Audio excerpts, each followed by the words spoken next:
I'd like Dennis Fleming to approach the microphone. Thank you, Mr. Moderator. I'd like to ask everybody to have a moment of silence. Last night, Frank LaRange lost his life. Frank was a retired Worcester police officer and United States Marine who served on the Planning Board Conservation. So rest in peace, Frank.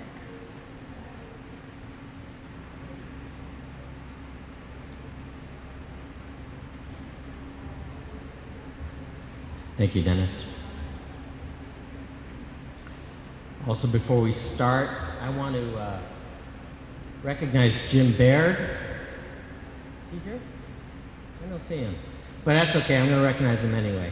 He has served the town of Barre as our town council for 50 years.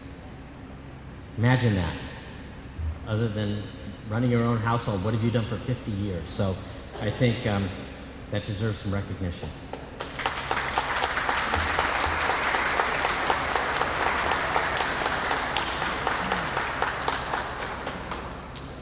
All right. I am opening the fiscal year 2022 annual town meeting. I am opening it with our customary 3 moderators' motions. I ask for unanimous consent that the meeting dispense with the reading of the warrant and the constable's return of service of that warrant. The moderator not be required to read warrant articles verbatim, but may refer to them by number or subject matter. That the moderator may extend the floor to town management and staff and other non-voters, provided they must first be recognized by the moderator, and that the moderator, pursuant to Mass General Laws, Section 39, Chapter 39, Section 15, be allowed to declare a 2/3 vote rather than taking a standing count. Hearing no objection, those motions are adopted. If you've been to the last couple of town meetings, you are now familiar with a consent agenda. And if you're not, you're about to become familiar with the consent agenda. What this allows us to do is, instead of taking every article, having a motion, a second, debate, and a vote, we're going to take a whole bunch of articles that probably aren't going to have any debate, and we're going to put those all together. And then we're going to vote on them all together. All right? So you have a booklet. It's pink. And a number of the articles in this booklet, I'm going to go through them, have asterisks on them. Those are the ones that are being included in the consent agenda. So it's budgetary items, things that don't require a 2/3 vote, things that are not bylaw changes, just the regular operating budget stuff of our government. If there are any of these articles that you feel deserves debate, you just call out hold after I read it. So I'll go through Article 1. If you think we need to debate Article 1, you call hold.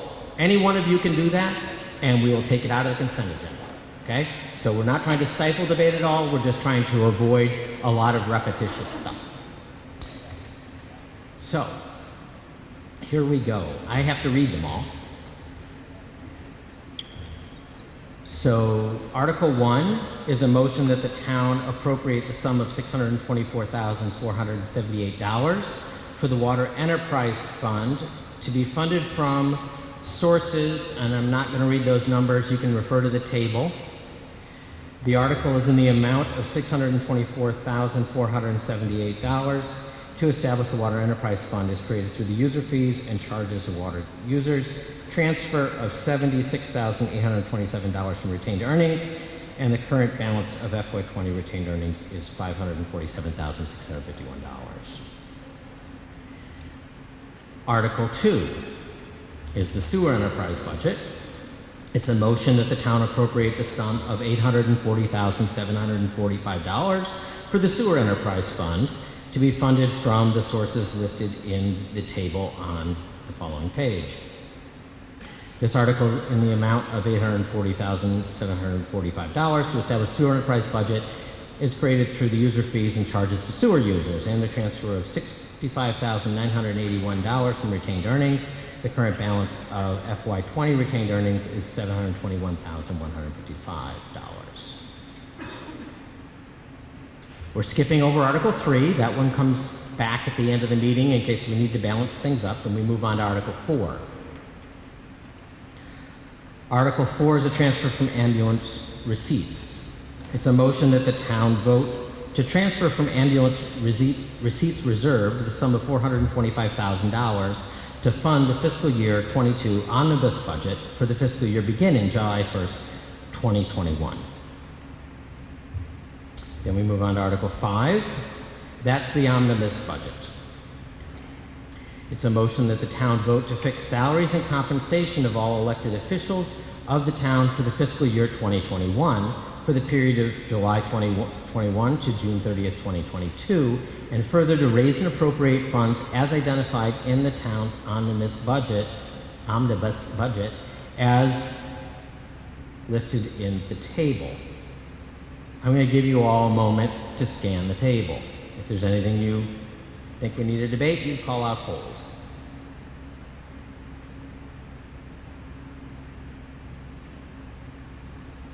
Just so it's clear, the left column is what it was for the year that is just ending, and 2022 is what is being voted on this evening. It goes on to the next page.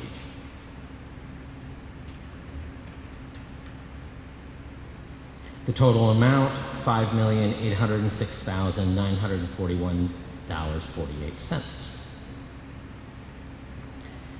We move on to Article 6. It's the omnibus budget for schools. It's a motion that the town vote to raise and appropriate funds as identified in the town's omnibus budget relative to education, as listed in that short table, including Quabbin Regional School District, Monty Tech, and the debt service for QRSD.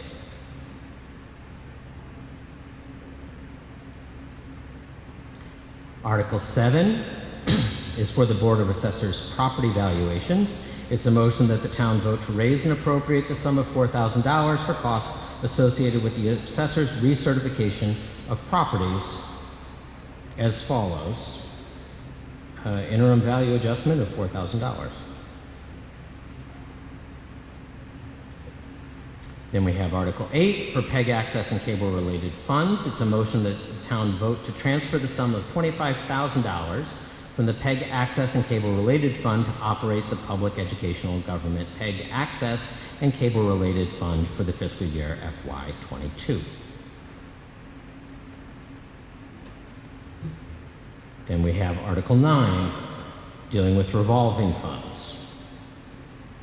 It's a motion that the town establish spending limits for revolving account established pursuant to Mass General Law, Chapter 44, Section 53E and a half, and that the town bylaws, Chapter 48, Section 1, for the fiscal year beginning July 1st, 2021.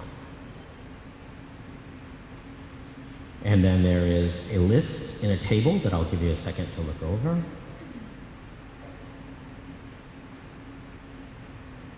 It continues on to the next page.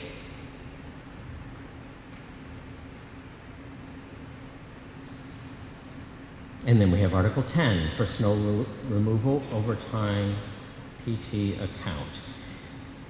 It's a motion that the town vote to transfer the sum of $33,572 from fiscal year free cash to the fiscal year 2021 snow removal OTPT account 0010443-511100. I'm glad I don't have to read numbers like that on every article. We have Article 11, the snow removal expense account. It's a motion that the town vote to transfer the sum of $45,570 from fiscal year 20 free cash to the fiscal year 2021 snow removal expense account 0010443-57 and then 4 zeros.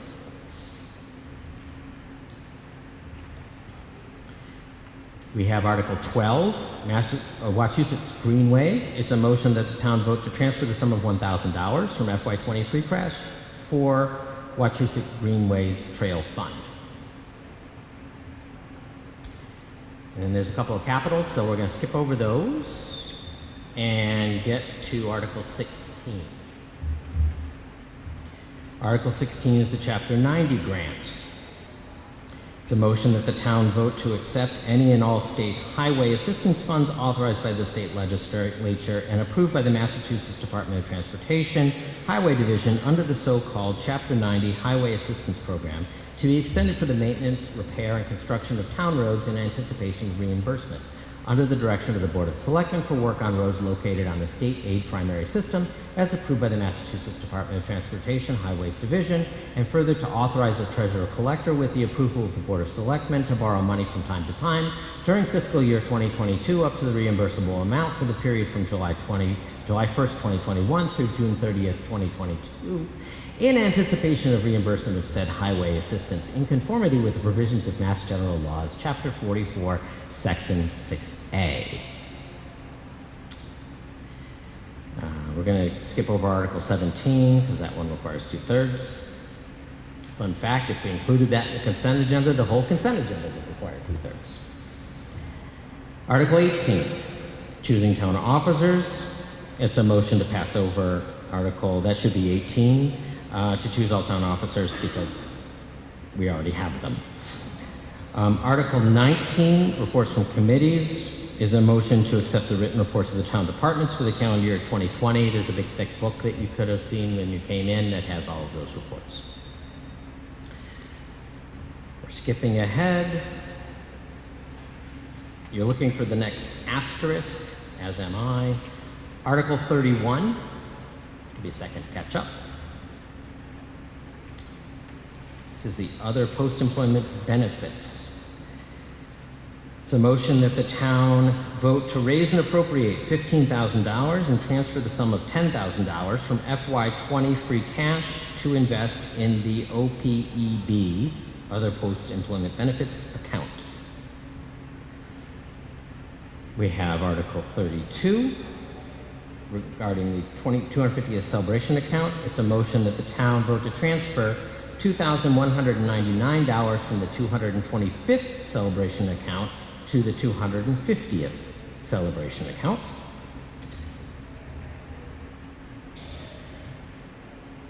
We have Article 33, which is a transfer to stabilization. It's a motion that the town would vote to transfer $64,785 from FY20 free cash to the Stabilization Fund. That's it. So,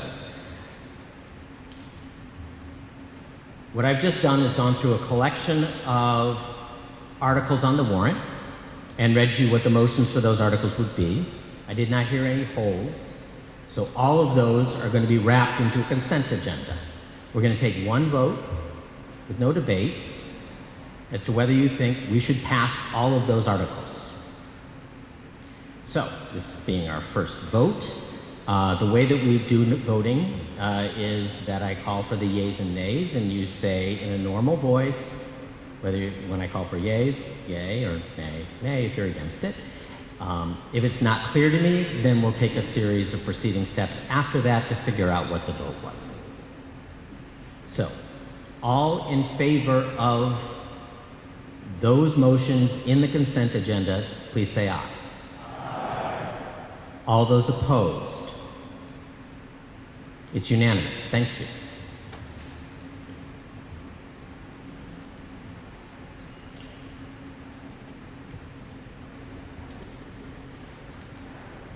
All right.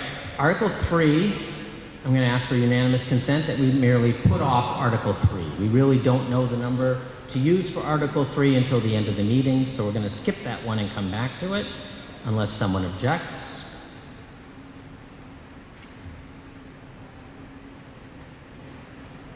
And for those of you keeping score, we are now on Article 13.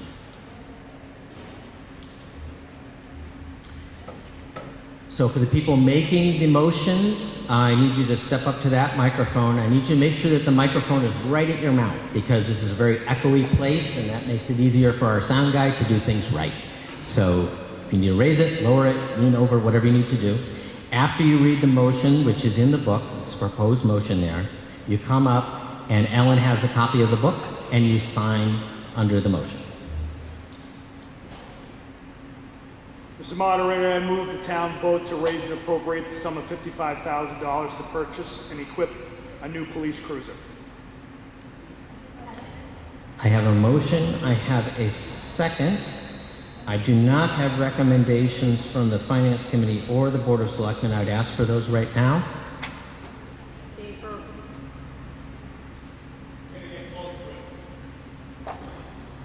Favorable. Favorable from the Finance Committee? Favorable from the Board of Selectmen? Is there any discussion of this motion? Hearing none, I will call for a vote. It's a majority vote. All those in favor of the motion, please say aye. Aye. All those opposed? The motion carries. Thank you. That takes us to Article 14, a capital request for the Fire Department Administration Vehicle. Mr. Moderator, I move that the town vote to raise and appropriate $55,000 to purchase and equip a new fire department admin vehicle. I hear a motion and a second. Can I get a recommendation from the Finance Committee? Favorable. Can I get a recommendation from the Board of Selectmen, please? Favorable. Is there any discussion of this motion? Yes, please come forward. All comments have to be made into the microphone so that everyone's going to be able to hear you, and so that the people who go back and watch this on cable later will be able to hear you. So, please identify yourself and then ask your question or make your statement. I'm Chuck Radlow from Walwinet Road, and I wanted to know, is this expenditure part of the larger capital plan for the town? The question is whether this expenditure is part of the capital plan for the town. Who can answer that question for me? Yes. I hear an answer of yes from the Board of Selectmen. Any other discussion? Fair enough. All those in favor of the motion, please say aye. Aye. All those opposed? It's unanimous. Thank you.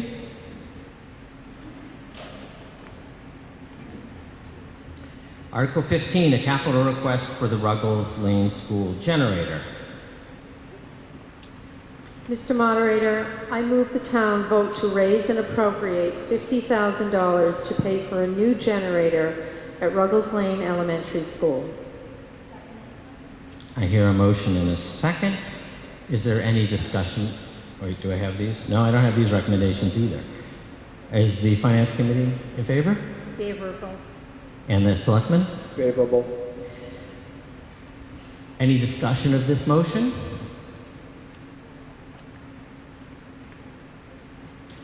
Seeing none, all those in favor of the motion, please say aye. Aye. All those opposed? It's unanimous. Thank you. We're moving ahead to Article 17 on treasurer-collector borrowing.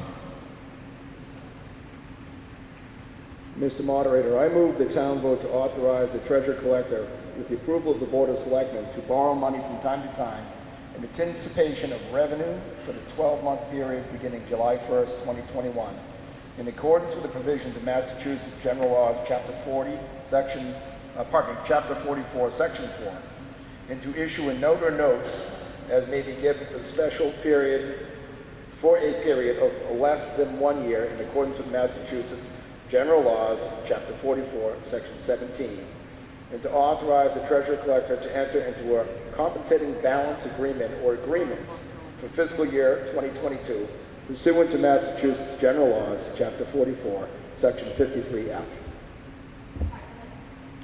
I have a motion and a second. Is the Finance Committee in favor of this motion? Favorable. Is the Board of Selectmen in favor? Favorable. Is there any discussion of this motion? Seeing none, all those in favor, please say aye. Aye. All those opposed, say nay. Carries unanimously. Thank you. Mr. Sullivan, can you sign the motion?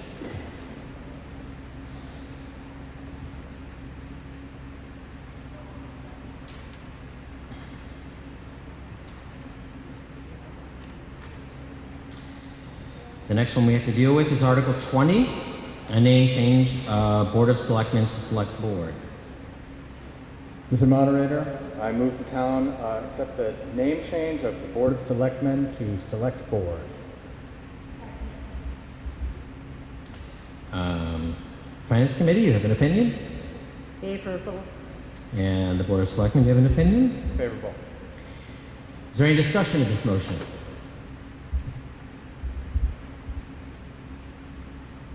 Seeing none, all those in favor, please say aye. All those opposed, please say nay. It carries unanimously. Dylan, can you sign Ellen's book?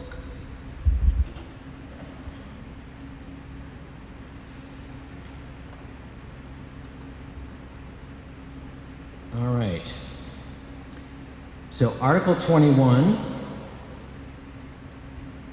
I think I'm going to ask the Board of Selectmen, just as a matter of principle, to read Article 21 about amending the code of the town of Barre. Thank you, Mr. Moderator. I move the town to amend the code of the town of Barre by changing Chapter 119, Section 6, to add, quote, the current edition of town meeting and omitting, quote, by Richard B. Johnson, moderator of Swampscott Benjamin Lincoln, a committee of Massachusetts Moderators Association, copyright 1962 by Little, Brown and Company Incorporated. Do I have a second? I have a motion and a second. Let me explain to you what this is about.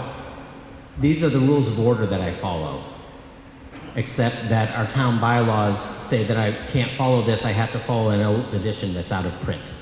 So we're fixing the town bylaws to just say we follow the current edition of this book, town meeting time. That's all this is. So, any discussion? All those in favor, please say aye. Aye. All those opposed? Carries unanimously. Thank you. Okay, Article 22 is a little fun. Since this affects the moderator's position, I'm going to ask for unanimous consent of this body that we allow Ellen, our town clerk, to act as moderator for this motion. Any objection to that? Very well. No, I'm going to ask this. Well, you should ask this now. Okay, if we could get a motion for Article 22. Certainly. Thank you, Ms. Moderator. I move the town to amend the code of the town of Barre by changing Chapter 119, Section 7 to change the term of office for the moderator to be 3 years. Second. Okay. Is there any discussion on this article? And this is just to make the moderator's elected position for a 3-year term. So if there's no objections, all those in favor? Aye. All those opposed? It passes unanimously. Thank you. Mr. Moderator. Thank you so much. All right. Article 23. This is a motion to amend the code of the town of Barre. Do I have a motion?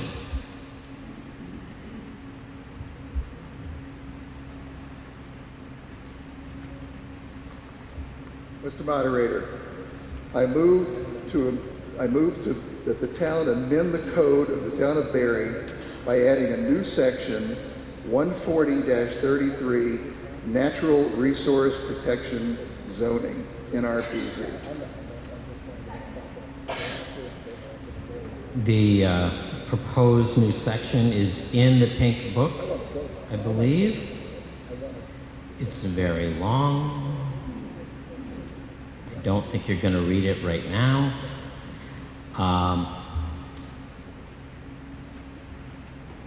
Did you have a presentation? Given that this is kind of complicated and the planning board has a presentation prepared, I would like to ask them to go ahead and give that presentation now to introduce everyone to what this concept is, to start our discussion.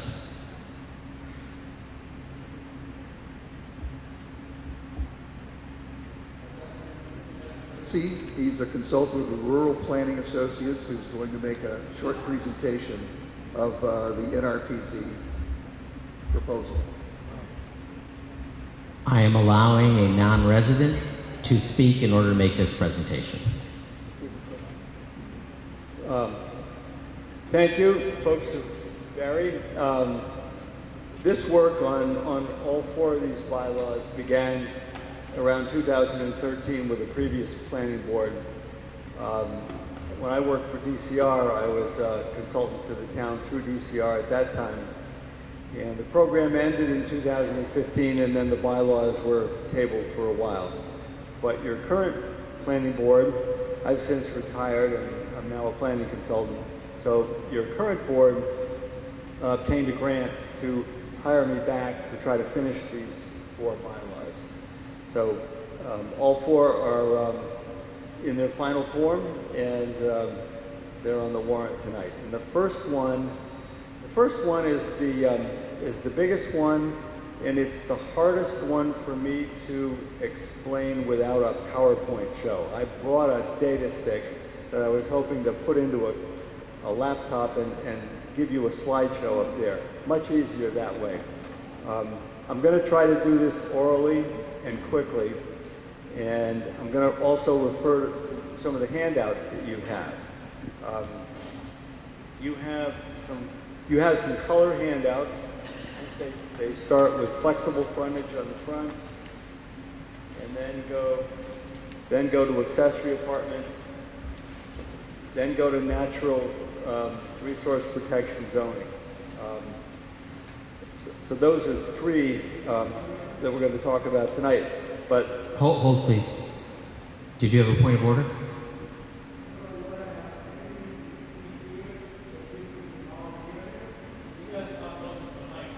Okay, so can I ask you to just please hold the microphone real close to your mouth when you talk? okay, Thank you. how's that? Better? All right, good. So there is a description of natural resource protection zoning.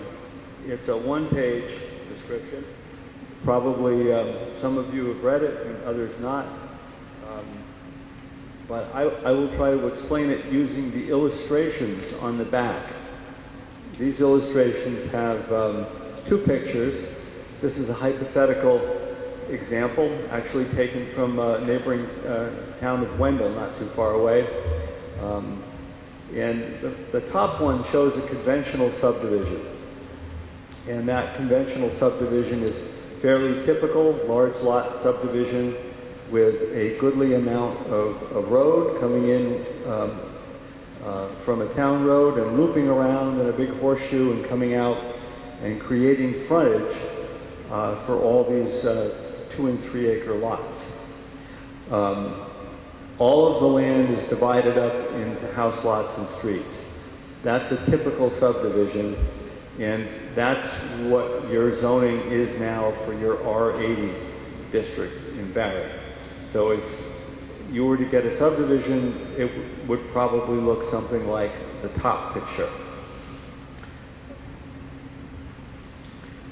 The bottom picture is the same piece of land.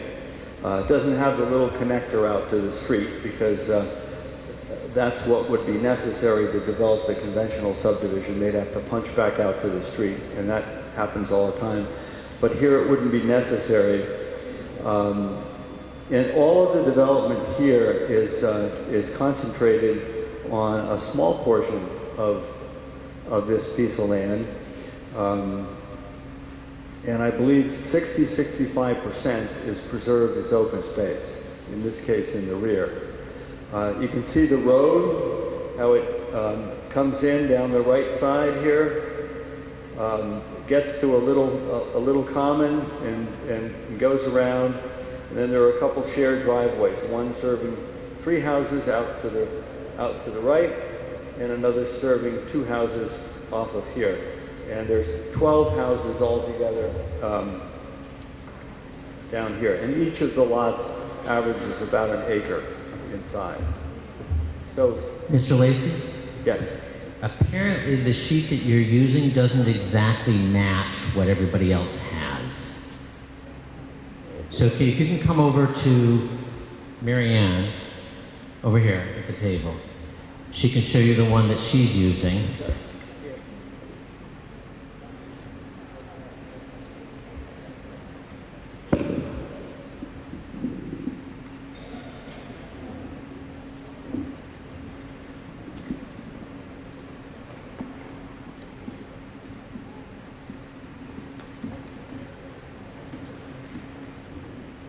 Okay. Same illustrations, they're just on two separate pages. So on the one page at the bottom, there's the conventional subdivision.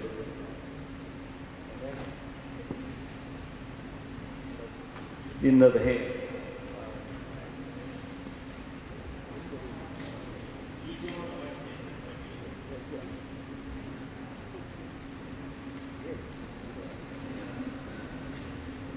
Okay, is this one working? Yep.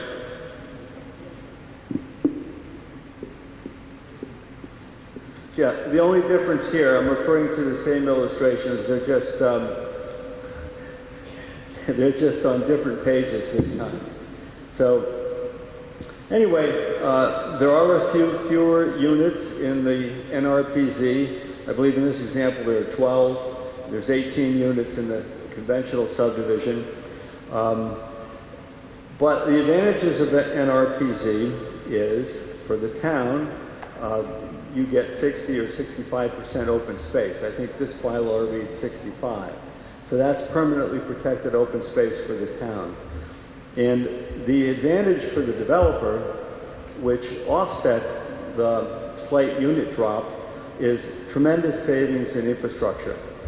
I don't know what roads cost per foot these days. Last time I heard it was $250 a foot or something. But roads, drainage, all that infrastructure is very expensive, and the amount of lineal footage of roadway is much reduced in an Nrpc because there are no stated frontage requirements. You don't have to build long roads to create frontage. Permitting is also prompt and predictable. A great deal of design flexibility. There's no specified lot sizes, so you can have smaller lots for smaller houses and larger lots for larger houses. It's all going to be according to what the Board of Health is going to require for Title V. So it's kind of a balancing act. There's advantages to the town, and then there are offsetting advantages to developers in doing this. And a great deal more design flexibility in terms of where the houses go and where the open space is preserved. And there's a whole process in this bylaw where the Planning Board and the Conservation Commission work together with the developer to do a conservation analysis of the property and make conservation findings. And that determines where the developable area is going to go and where the preserved open space is going to be. So that's kind of a general description.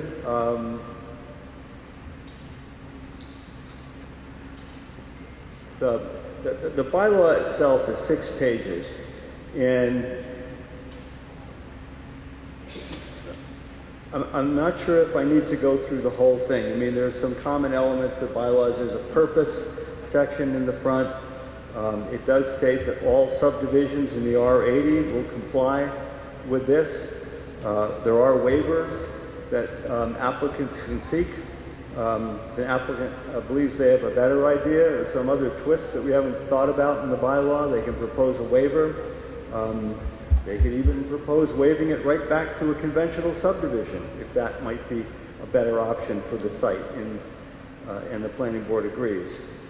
But there is a conservation analysis process. It's actually detailed in the subdivision regulations. Your minimum preserved open space is 65%. In this one, it goes all the way from 60 to 80, and we did one for 90. But the Barre Planning Board chose 65,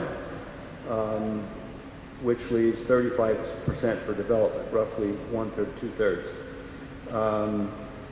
Maximum number of dwelling units is calculated by formula, and the formula is detailed in the bylaw. It starts with the whole parcel, you take away constrained land, and then what's left you divide by a density divisor. And that used to be 5, and the Barre Planning Board lowered it to 4. So there'll be a few extra units than before. There's also something called the smaller home option. And I don't think this has been done in Massachusetts so far. People have thought about it, but Barre Planning Board is trying to get out in front of affordable housing and smaller homes. They felt that there should be an option to build homes with fewer bedrooms. So instead of just using a unit count of, say, 10 units and building 10 single-family dwellings with 4 bedrooms or so, the units can be converted to bedrooms by multiplying 10 times 4. So then you have 40 bedrooms to work with. And those bedrooms can be divided in any types of houses, 2-bedroom, 3-bedroom, 4-bedroom, or even more. It will result in more housing units, but the same number of bedrooms. And the hope is that the economics will be such that some houses will be created with lesser number of bedrooms, smaller houses for people who live in Barre who may want to stay in Barre but have too big of a house and need to downsize a little bit. So that's in there by a special permit option. You can go by bedrooms instead of units. Almost done here. Like I said, there's no minimum lot size in an Nrpc. That's mostly up to your Board of Health and Title V. There are no setback requirements except a minimum setback of 10 feet from a property line. So again, lots of flexibility and creativity for the location of homes. Permanent open space. The open space has to be preserved in perpetuity. The preferred method is a conservation restriction. That's the strongest protection you can get in Massachusetts. If that's not possible, there's other ways to preserve the land, and they're listed as well. Ownership of the open space land, a number of options. This is the developer's choice, the landowner's choice. It can be in private ownership. I mean, ideally, a farmer or a forest owner who needs to get some equity out, does a small development, and keeps the rest of the property and keeps farming and keeps living there. That's possible under this. Homeowners Association, if the landowner or developer want to get completely out of the project, they can create a homeowners association of the people who live in the developable area, and they own and manage the open space themselves. That's very common. Town or state governments can own it with their consent, or also a nonprofit organization, and those last two are kind of rare. Homeowners associations are very tricky, need to be set up right. So there's a 2/3 of a page of the description of how you must set up a homeowners association, and everything has to be approved by town council before it's finalized to make sure that's going to work, that homeowners association. And then finally, there are some maintenance standards in here. In case the open space isn't maintained and is used for the storage of junk or refuse or becomes a nuisance, then the town, after notice, can enter the property, correct the problem, and bill the owners if necessary. So, I wish I had a lot more pictures to show you. Thank you. So, does anybody have any, actually before we jump into further discussion of this, I want to find out if the Finance Committee has a recommendation on this motion. No recommendation. And I want to find out if the Board of Selectmen has a recommendation. Unfavorable. The Board of Selectmen are opposed to it. I want to know if the planning board held a public hearing within 2 weeks of this meeting, and if so, what did they conclude? If the chairman of the planning board could tell us that. Yes, Mr. Moderator, we did have a public hearing within 2 weeks of this, and the planning board is favorable to this proposed bylaw. Thank you. Are there any questions or discussion regarding this motion? Yes, sir.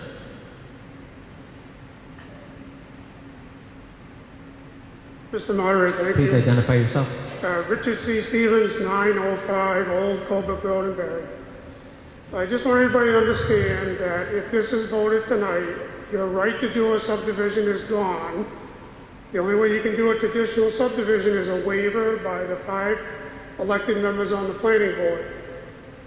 So that's key number one, and I've had some discussions. I attended the hearing, and I met with the chairman tonight, and I talked with another board member as well.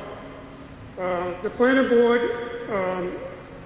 this would supersede the subdivision regulation bylaw that currently exists in the town of Barre. The subdivision bylaw was put in by the state of Massachusetts when permits and communities weren't allowing enough building. So that's where that history of the subdivision came from. The planning board would have control over where the houses get sited and what acreage gets set aside for open space. 65% is a big chunk of land. I'm not against setting aside open space, owning a farm in town, and being one of the longest landowners in town, 232 years.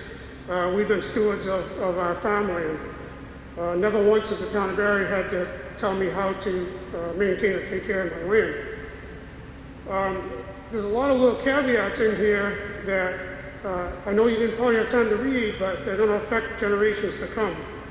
So I would be cautious about adopting this in its entirety as it stands. I really think the planning board has done a good amount of time on this project. I know Mr. Lacy personally, when he was a DCR employee, because I've worked as a Title V specialist since 1986, and I've served 9 different communities, public health, and hold many certifications in soils and whatnot. A 2-bedroom restriction on a house, that's a deed restriction in accordance with Title V of the State Sanitary Code. So if you build a 2-bedroom house, that house can only ever be 2 bedrooms, and it has to go on the deed and be recorded at the Registry of Deeds. So there's a lot of little factors in here, and I really think, and I said this tonight to Mr. Martin, and I'm not sure who on the other members of the planning board I spoke to said that I feel, and shame on me, that I only had 3 weeks to look at this and 2 weeks ago to attend the public hearing to digest this in its entirety. Maybe I should have been more on the ball and been watching the planning board on what they were doing and been involved in more of those talks. But I'm not sure that we need to rush this tonight and not get it correct. There's a lot of good things here, folks. But there's some caveat things that I think need further discussion. And that's the point that I'm trying to make. And maybe at a future meeting, subsequent meetings between now and whatever that future meeting, some of us large landowners in the R80 district, because this only affects the R80 district, folks. It doesn't affect the small villages. It's only in the outlying districts of Barre, could meet with the planning board and tweak a few things that I see maybe as troublesome. A traditional subdivision has an in and an out. It has a length of road and it has radius for fire trucks and emergency vehicles to get in and maneuver if there's a house fire. I don't see any of this language in this document tonight. If there's a house fire in one of these 12 homes, guess what? The other 10 or 11 aren't leaving. They're not leaving for 6, 8, 10, 12 hours, whenever that fire event's over. So these are things that I think that need to be a little bit more thought out.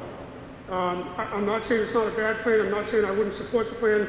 I think there's some things that need to be amended or looked at a little bit further. Thank you. Thank you. Yes. Thank you. I have similar concerns about this bylaw. It's only a few weeks to look at it and try to really comprehend how it's going to affect the town and our development.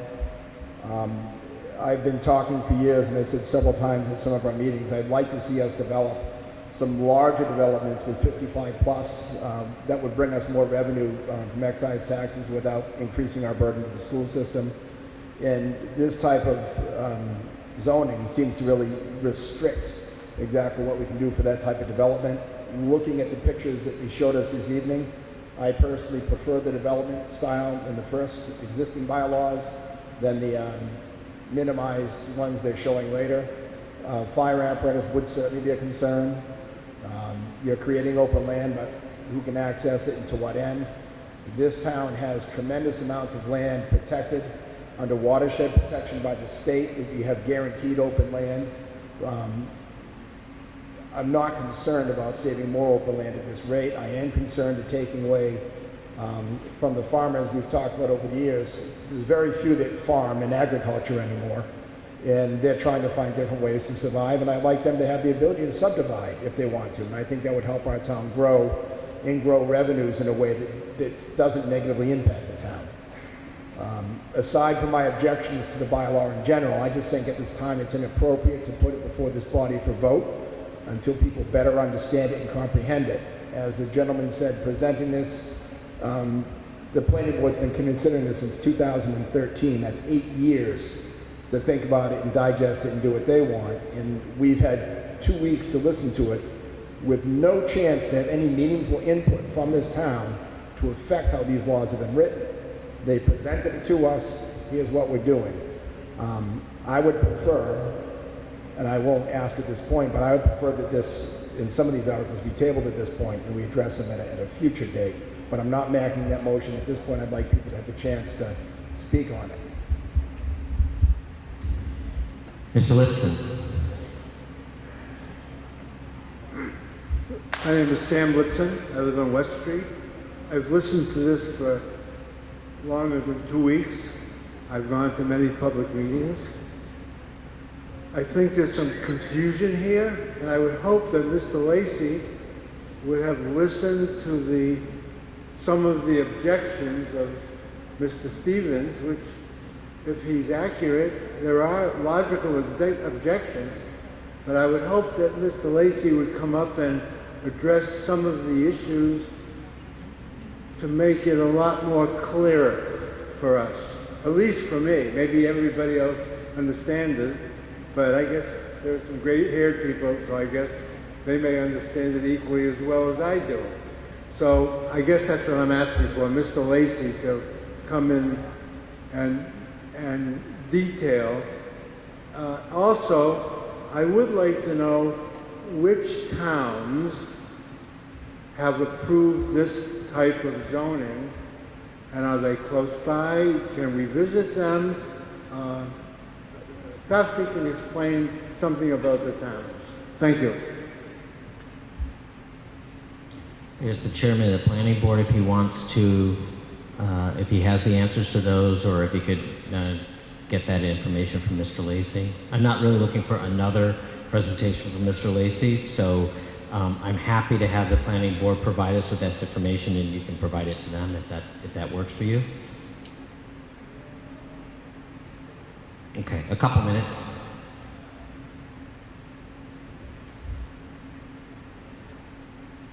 The zoning bylaws, which is what we're talking about. Please move closer to the microphone, please.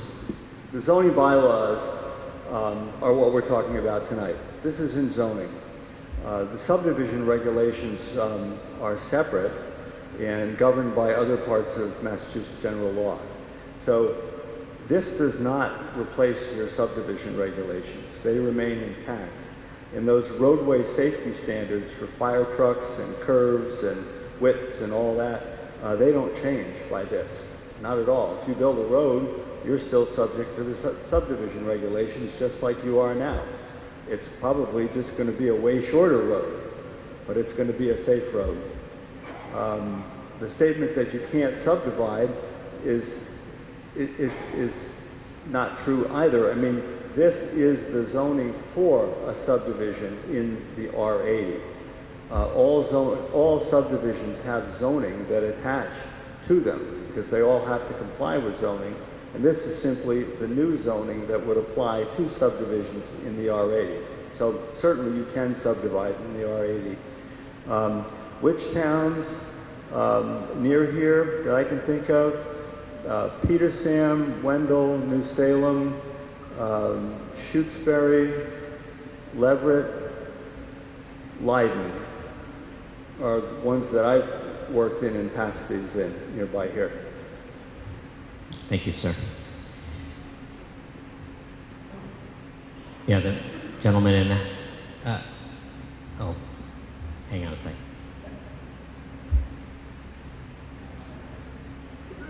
This is a large change in how the zoning's applied. But the basic thing it does is today, if you're making a building a development, a subdivision in R80, you have to have 2-acre lots and 200 feet of frontage. And that's absolute. You can't do anything other than that. The purpose of this is to allow for higher density housing where you have houses closer together. You don't have quite as many setbacks. You don't have the requirement for 200 feet of frontage. And you can take some of the land that's being developed and set it aside in open space. And that's the real crux of what this is about.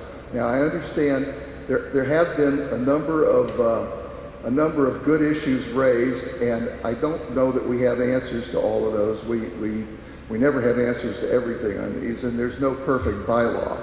But that's the general gist of it. And I have a response to what Mr. O'Sullivan said. We haven't been working on this since 2013. This was first proposed in 2013, and it was dropped. It was worked on again in 2015, and then it was dropped. We started working on this last year at the end of the year. And as to your comment about you had no knowledge of this, nothing.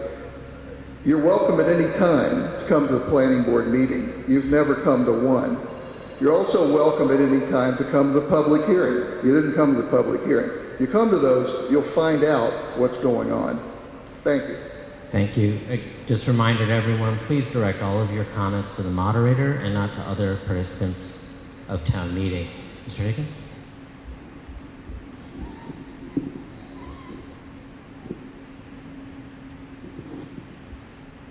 Hello, Christopher Higgins, 1157 West Street, Barre. I just want to say that I thought Rich and Greg both did a great job in support of what they've said tonight. I think this was rushed. I don't think this is ready for a vote tonight. I think it was the right intentions, but it's not ready.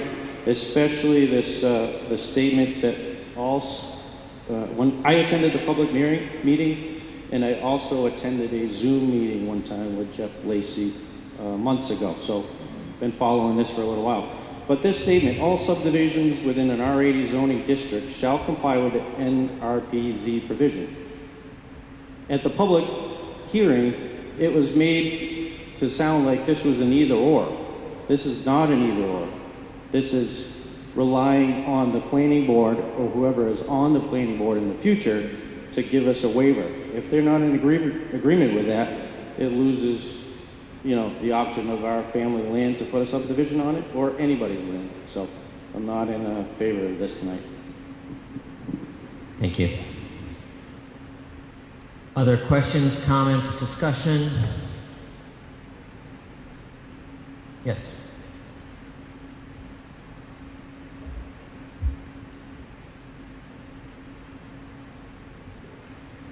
Hello, my name's John Byland. I live at 920 Williamsville Road. I've been living in Barre for 2 years and 2 days. I moved here from Auburn, Mass. You guys all know that that's packed in suburbia, and I bought a little 25-acre plot of land on Williamsville Road, the old Bullard place, if any of you know of it. Dreams of starting a little homestead and living in a rural community that value open space and conserved land. Essentially, growing up in a packed little town like Auburn, along my street we had a handful, 4 or 5 farms maybe, all hay fields, beautiful. And because our planning board and our conservation commission never did anything like this, I saw all of those fields be developed within 10 years. And all turn into in and out subdivisions like what we see on our papers in front of us today. And we've seen this cycle occur in nearby communities like Rutland. And I just would hate to see something like this happen to Barre, where there's still ample large land holdings. I myself, I have acreage, and I am not concerned with future development. I'm not concerned with losing my right to develop that land. I still feel like I hold on to a lot of my right to build a smaller subdivision. And I know that there was some mention earlier about, like, say, farmers splitting up their land and wanting to subdivide to make ends meet or whatever, to continue their practice. And under this, it seems like to me, you still reserve that right, and you still stand a chance to build a smaller subdivision and still make plenty of money to get by. And it just seems like a reasonable thing for me to agree with. And also, it seems like with the ability to build more compact, denser housing units, the town would be on a lot less of a hook to cover the maintenance costs for longer roads. I know it's pretty minor, but think about the snow plowing and stuff like that to cover a longer stretch of road on an in and out versus a one of the ones like proposed on the second page there that you see. So that's all I have. Thank you. Thank you. Further discussion? Yes, sir.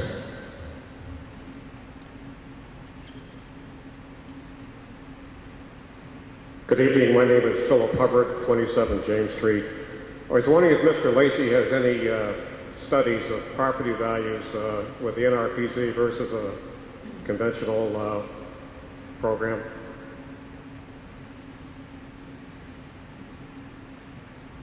Mr. Lacey, do you have the answer to that question? I know of only one definitive study in Massachusetts because I did it about 30 years ago for my graduate thesis in planning. I did it in Amherst, and I looked at 2 conventional subdivisions and 2 open space subdivisions. The conventional subdivisions had double the size of lots as the open space subdivisions, but the open space subdivisions had the open space that made up for the smaller lots. So basically, the open space took the place of larger lots. And what I looked at is market appreciation over many years, as long as I could get, some of them 20 years or more since they've been built in the 60s. And I found that in both cases, the open space subdivisions, the smaller lots and open space, and with access to the open space for the people who live there, appreciated at a higher rate than did the conventional subdivisions with large lots and no open space. Thank you. Further discussion? Don Narkowski, 72 Peach Street. My concern with this is if we vote on this tonight, not having read every line of this, what does it do to the property value of the person that has, say, a 300-acre farm? If we vote on this tonight and we're saying you go from 75 homes to 50 homes or 25 homes, what does it do to the property value of that person's property? And I think that's something that we need to look at as a town as a whole. And for this small amount of people to be voting on something this large that's going to affect such a huge amount of land. And again, what we don't know is what's it going to do to the person's property value. And that's my concern is, what happens with that?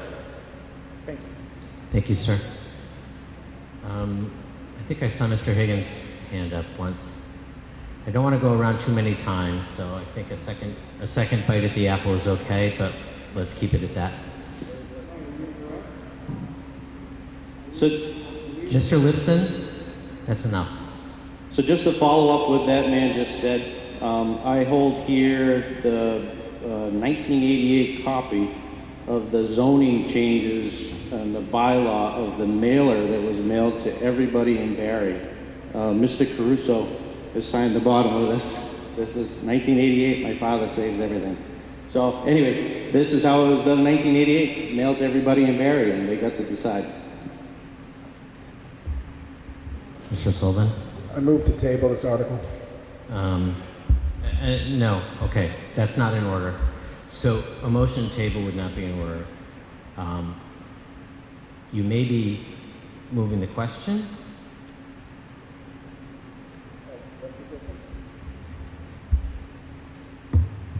Just a moment.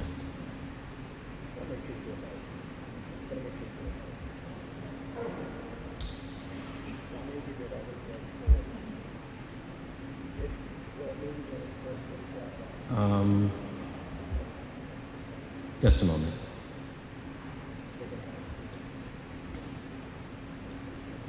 Yeah, I stand corrected. A motion to table is in order. There's a motion to table. What that means is often misunderstood.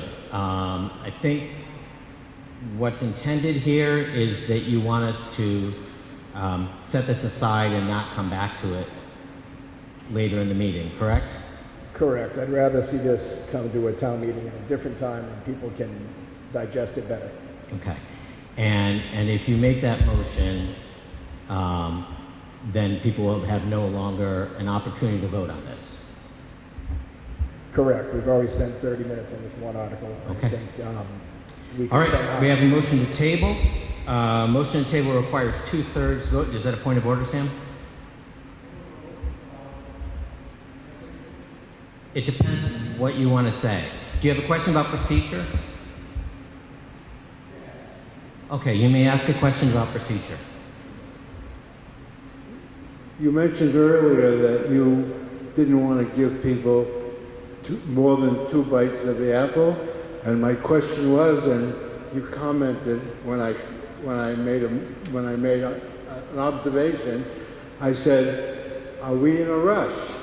Now this is a town meeting. We have town meetings once a year.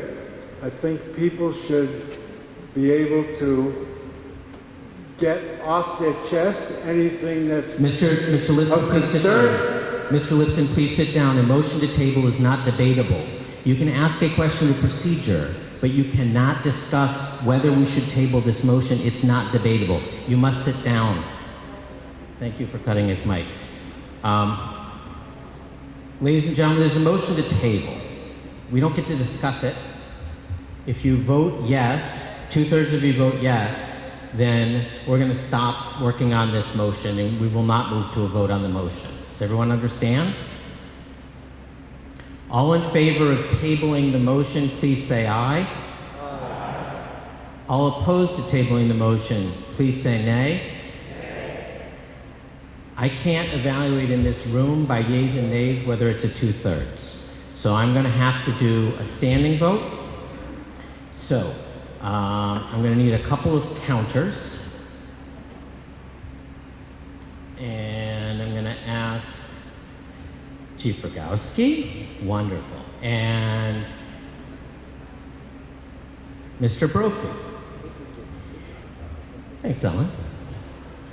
So, all those in favor of tabling this motion so that we will no longer debate it, please stand.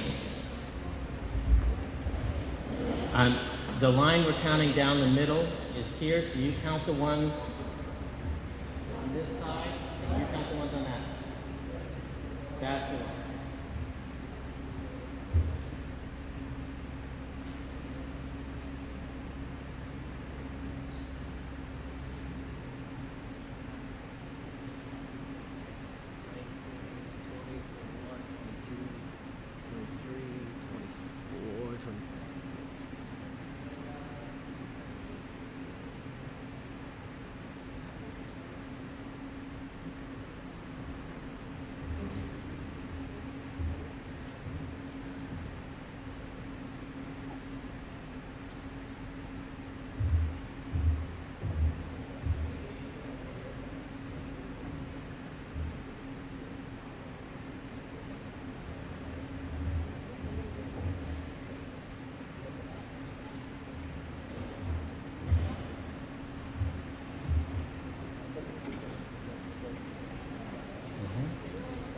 Everyone please seat. We need to do it again, so don't get too comfortable, Mr. Brophy. All those opposed to tabling the motion, please stand.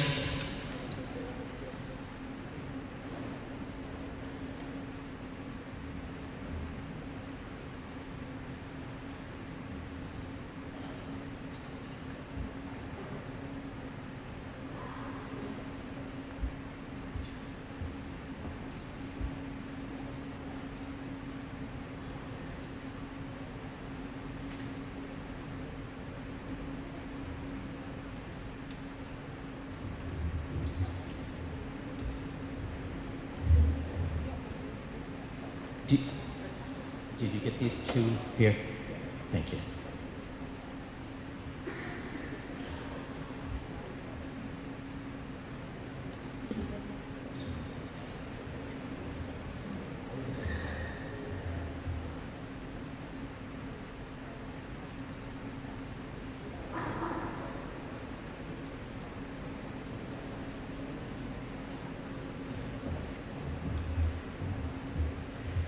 That was 70 in favor, 25 against. We have 2/3. The motion carries. This motion is tabled. That takes us to Article 24. I'm sorry? Can you sign the motion table, please? All right, Article 24 is a motion to amend the code of the town of Barre. Do I have a motion?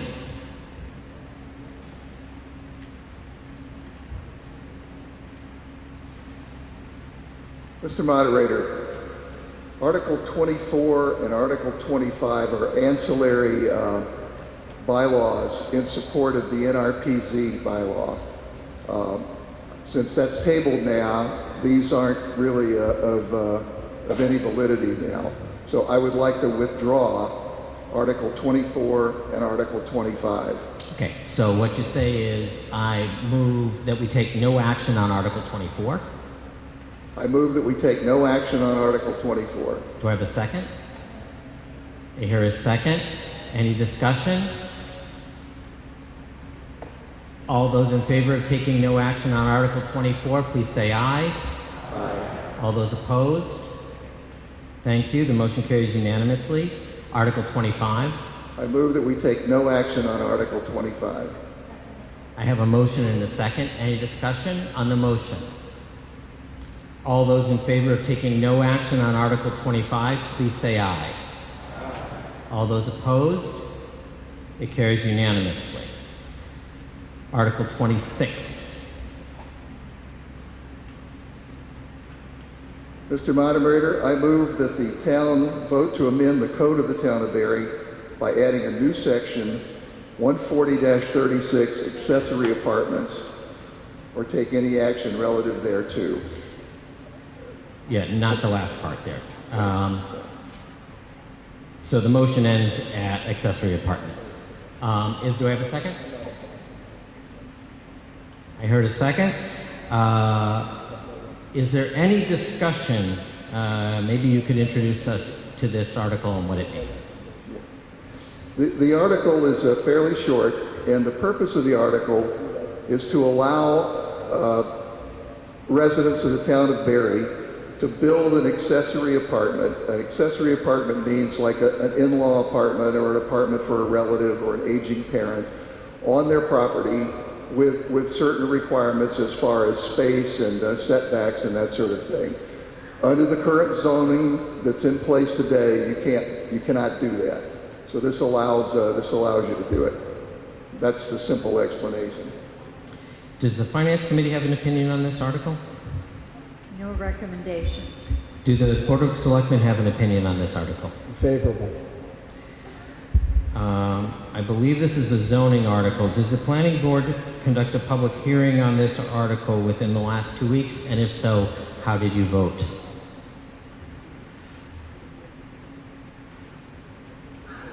Mr. Moderator, we did conduct a public hearing on this article and we voted favorably.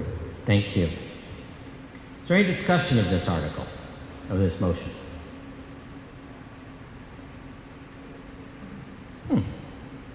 Okay.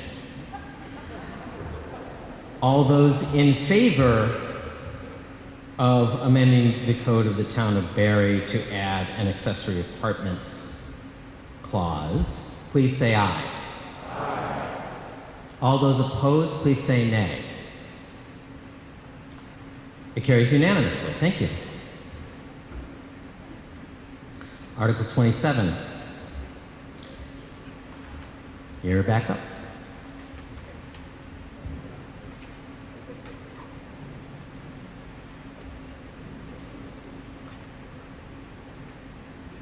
Mr. Moderator, I move to withdraw Article 27. To take no action on Article 27. Thank you. We decided that it was... I have a second. I have a motion and a second. Go ahead. Yeah, we decided that this article, the way it was proposed, was somewhat premature at our public hearing, so we would like to withdraw it. Thank you. Any discussion of that motion? All those in favor of taking no action on Article 27, please say aye. Aye. All those opposed? It carries unanimously. Thank you. Article 28. Another amendment to the Code of Barre and zoning. Mr. Moderator, I move that the town amend the Code of the Town of Barre zoning, section 140-4A, to delete the date May 4th, 2009, and insert October 28th, 2019. I have a motion and a second. Can you explain to us what this is doing? The purpose of this is to update a zoning map that's used by the assessor's office. In the article, in the code now, the date is May 4th, 2009. There's an updated map dated October 28th, 2019. So it's to update it to show the map that's currently being used by the assessor's office. Thank you. Any questions or discussion of this motion? All those in favor of amending the code, please say aye. Aye. All those opposed? Motion carries unanimously. Thank you. Article 29. Mr. Moderator, I make a motion we take no action on Article 29. We have a motion to take no action on Article 29. Do I have a second? I have a motion and a second. Is there any discussion of that motion? Seeing none, all those in favor of taking no action on Article 29, please say aye. Aye. All those opposed? It's unanimous. Sorry, Sam, I didn't see you raise your hand.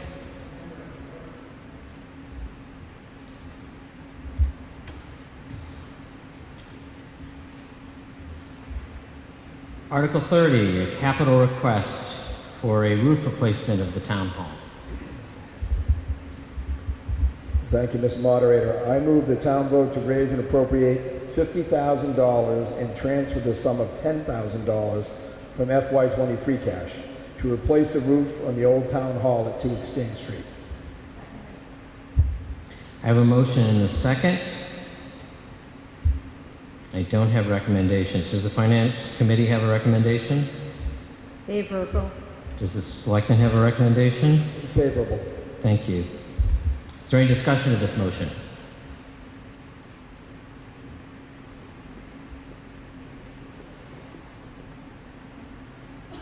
Seeing none, all those in favor of this capital request, please say aye. Aye. All those opposed, say nay. The motion carries unanimously. Thank you. We dealt with the next three already in the consent agenda. So we move to Article 34, the Capital Improvement Plan Stabilization Fund. Thank you, Mr. Moderator. I move the town vote to establish a stabilization fund for the capital improvement plan and transfer the sum of $64,784 from FY20 free cash to the capital improvement stabilization fund. I have a motion and a second. Is there any discussion? I'd like to hear some discussion of this. Just explain to us what this means. Certainly, we've talked about establishing a separate stabilization account. Of course, a general stabilization account is kind of our rainy day fund, emergency fund for things we need unexpectedly. We're trying to establish a stabilization fund for capital purchases such as vehicles, building construction, whatever else we might want that would normally affect our budget for a vote for a capital item, which would require funding from outsourcing. We're getting our regular stabilization up to a comfortable level. We're approaching 10% as opposed to 5%, which was our goal to get to. And if we can continue to put away funds, we'd like to do it in the capital purchase side. So when we do want to purchase items in the future, we can specifically attack this rather than borrowing. Still, we prefer to use money that's available from the tax levy or from free cash in any given year. But when it comes to the point that we might want to borrow money, we'd rather take it out of our stabilization fund designed for that capital purchase to not incur the loans and the recurring payments and such. Thank you. Does the Finance Committee have a recommendation on this? Favorable. And the Selectmen? Favorable. Is there any discussion of this? Yes, sir. Please come to the front.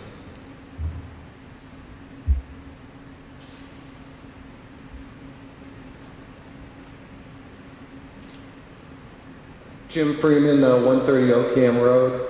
Is there a reason that the town of Barre wants to do something like this as opposed to creating CPA funds, which I think are already able to be used for the type of things that you're talking about? I don't have an answer for that. I don't know what the CPA fund is. I don't know if finance has any opinion.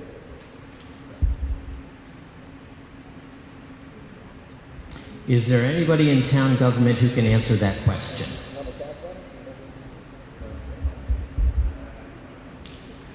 Please, sir. CPA stands for the Community Preservation Act, which is a line that you can put on property tax bills for a relatively short amount of money, $1, $2, $3, something like that, which creates a fund for the town so that they can do things like repair buildings, build new buildings, create sports fields, any one-time purchase that needs to be done.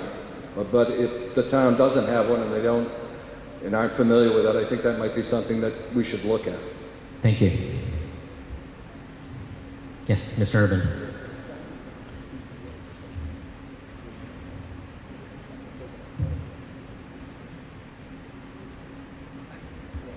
I would suggest that contrary to, I guess I'm not saying it right, the CPA funds would then be taking more money out of all your pockets to create this fund, where what they're proposing is they're just taking free cash from what's already been taxed and not used last fiscal year and putting it into this fund. So they're not increasing your tax burden. What the gentleman proposed would actually, it might be minor, $1, $2 a bill. So I'm not saying it's super significant, but they're not proposing even taking the $1 or $2 per person. They're just taking the free cash that wasn't spent and putting it in another account. Thank you. Mr. Lipson. I'd like to understand how this CPA fund, I understand how it compares with this capital improvement stabilization fund, but how is it better for the town? I'm still, I don't understand, and I don't think a lot of other people understand how it positively or negatively affects the town. Thank you. Thanks, Sam. There's really no CPA fund on the table. There's no motion to create a CPA fund. And so I don't know that it would be terribly relevant. Do we have another comment?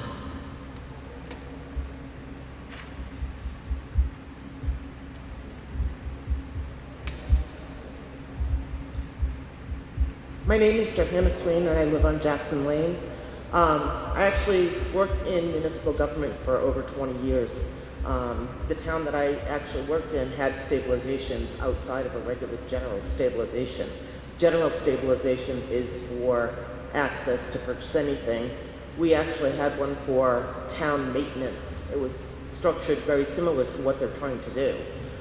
If you have a capital plan and you have it listed out what the things are that you want to do, you can then put that money aside, and it's okay with the auditors to go ahead and do something like that. One of the events that happened to us was that the boiler went in one of the public buildings. So we readjusted the capital plan and said, that's an emergency, we need to do that right away. And we actually had that money installed right away. And I think with the CDA or CPA, people calling it different things, it does re-tax you. So that is going to be money coming out. They're asking for money that's already been raised and is sitting there. So you have to decide what you want to do with that money. It just gives you a little freer form of access to it. Thank you. Any further discussion on this motion? Seeing none, all those in favor of establishing the Capital Improvement Plan Stabilization Fund, please say aye. Aye. All those opposed, please say nay. The vote is unanimous. That takes us to Article 35. This is a citizen's petition. Traditionally, the citizen who made the petition would make the motion.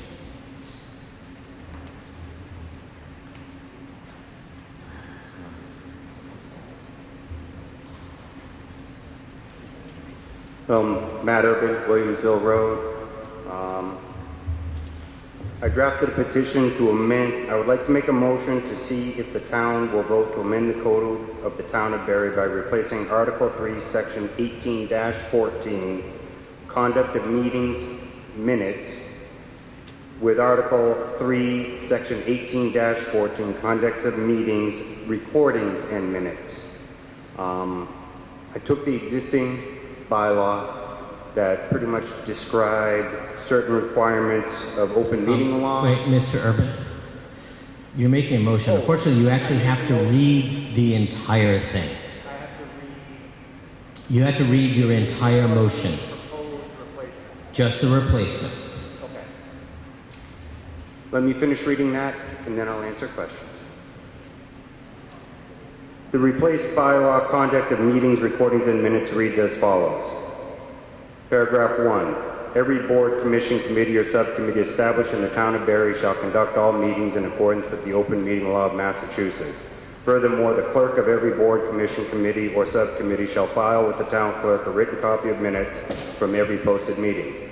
Such minutes shall be read at the beginning of or prior to each meeting and approved by a majority of the board, commission, committee, or subcommittee. Final minutes shall be signed by the clerk of said board, commission, committee, or subcommittee, reflect the acceptance of the previous meeting minutes, and be filed with the town clerk within 10 days of acceptance. In addition, these minutes shall be filed electronically using a means determined by the town clerk. Paragraph 2. The following boards, commissions, and committees shall record, in parentheses, video and audio, every meeting with the exception of executive session agenda items, and make said recording available to the public within 1 week of the meeting date. Board of Health, Conservation Commission, DPW Commission, Finance Committee, Planning Board, and Select Board. All recordings shall be made available from a single location on the internet, and any links to said recording shall be found in the town website in a clearly identifiable location. The town administrator, under the direction of the Select Board, shall be responsible for creating a uniform process for each board, commission, committee, and subcommittee to use to record each meeting and post the meetings for public access. Any complaints about the quality or availability of any recording required within this bylaw shall be sent to the town clerk to review and validate or invalidate the complaint. The town clerk, within 7 calendar days, will assign another elected board, commission, or committee to review the complaint and provide their determination on the validity of the complaint and provide recommendations on improvements the board, committee, or commission can make to processes or procedures to address the issues raised in the complaint. All complaints will be filed with the town clerk when received, and the findings of the elected board, committee, or commission assigned by the town clerk will subsequently be filed with the original complaint once completed to maintain a record that will be available to the public when requested. Do I have a second? I have a motion and a second. you want to explain the intent? The intent, there are a couple reasons why I believe having video recording of some of the major boards, committees, commissions that have big impacts to the town was so that the town has the availability to keep up with the meetings if a personal schedule does not allow you to attend meetings in person. For example, someone working second shift likely misses most of the board and committee meetings that occur from 5 p.m. to 7 p.m. on a week, Monday through Thursday, which are the most common times that meetings are held. It also allows for an ability to verify previous discussions. My history with boards and commissions, at times people speak about a prior meeting and say this was discussed or that was discussed. And at times, I think it's important to be able to clarify that because it may be an individual of the public questioning what they believe the board told them at the prior meeting. And this is just a nice way for, a board to actually be able to verify, no, this is what we said. You go back, it's clear. So at least you just clear up a misunderstanding. I'm not saying this is someone's doing something wrong. It's an easy way to go back and just say, this is what was said. It protects board members against, questions that aren't accurate or statements that aren't accurate about what they were told they did.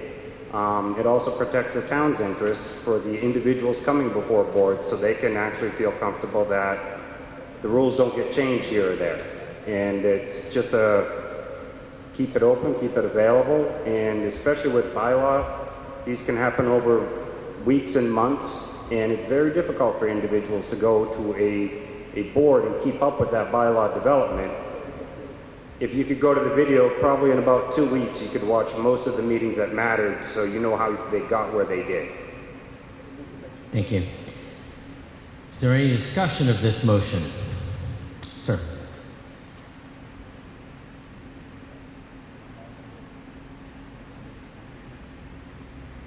Yes, my name's Ronald Rich. Mr. Moderator, I would like to make a motion to table this article. Okay. I have a motion and a second to table. We've been through this once before. There's no opportunity for discussion of a motion to table. So I'm going to take a vote. If you vote yes, we will no longer be discussing this article this evening. Mr. Brophy. We're just going to go straight to the standing count because the acoustics in here aren't good enough for me to pick a 2/3. So, all of those in favor of tabling this motion, please stand.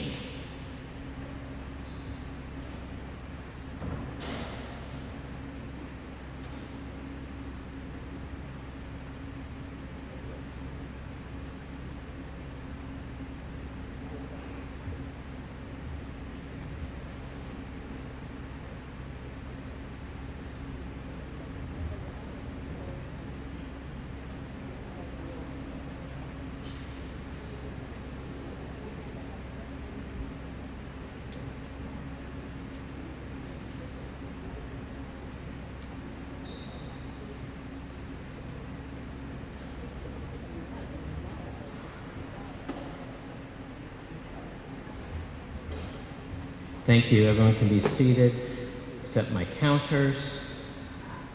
Those who are opposed to tabling this and want to continue discussing, please stand.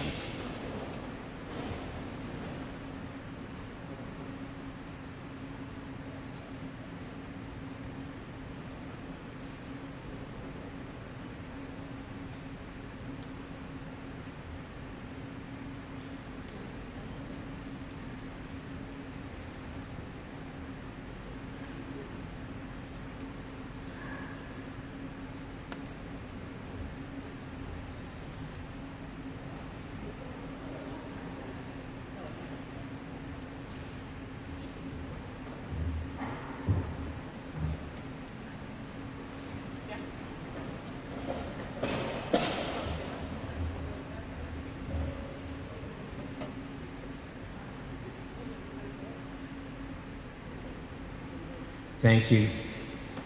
The motion needed 2/3 to carry. It didn't get it.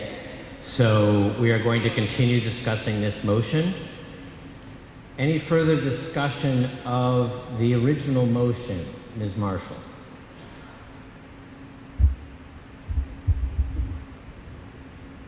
I would say just a minority report from the Board of Selectmen. Please put that mic real close to your mouth, thanks. Just a minority report from the Board of Selectmen.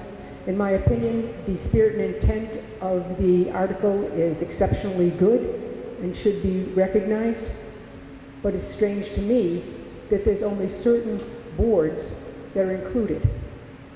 For example, the library trustees don't have to comply. The Council on Aging doesn't have to comply. Either we all comply with being recorded and recognized, or none of us do. So I'm just concerned about the verbiage and would seek to have all boards within the community that are duly elected by the citizens have the same responsibility. Do you intend to make an amendment to that effect, or is that just a comment? It is a comment at this point due to the fact that I have had conversations with the town clerk, and she has some other issues of concern, logistics, but if I make that amendment and it passes, the logistics placed upon her would be untenable. So once we deal with her amendment that she will be making, I will potentially put an amendment on the floor. Thank you. Let's hold off for one and take this comment back here.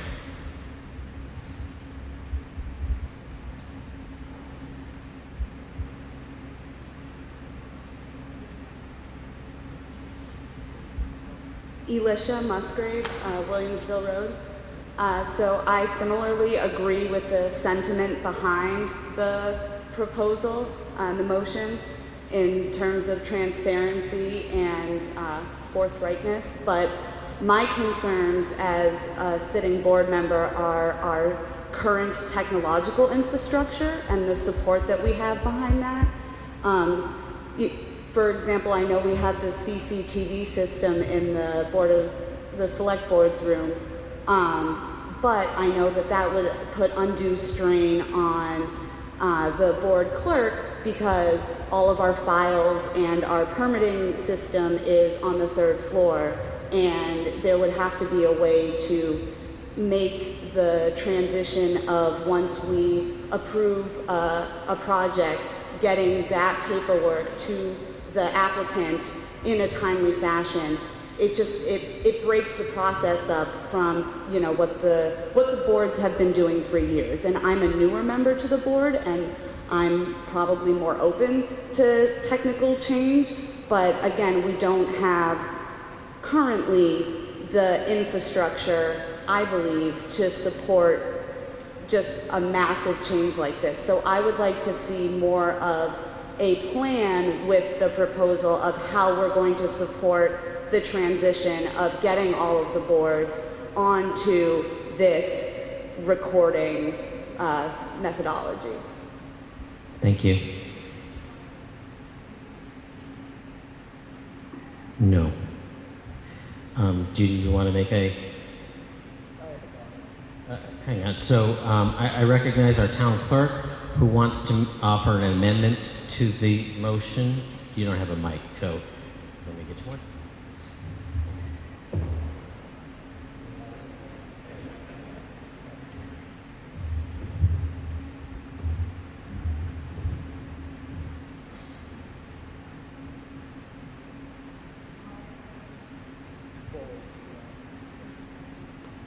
Just start. Maybe. Can you hear me now? Mr. Moderator, I'd like to make a motion to amend the main motion by replacing section 2 with the following. So this is paragraph 2. The following boards, commissions, and committees shall record, parenthesis, video and audio, every meeting, with the exception of executive session agenda items, and make said recording available to the public within 1 week of the meeting date. Board of Health, Conservation Commission, DPW Commission, Finance Committee, Planning Board, and Select Board. All recordings shall be made available from a single location on the internet, and any links to said recordings shall be found on the town's website in clearly identifiable location.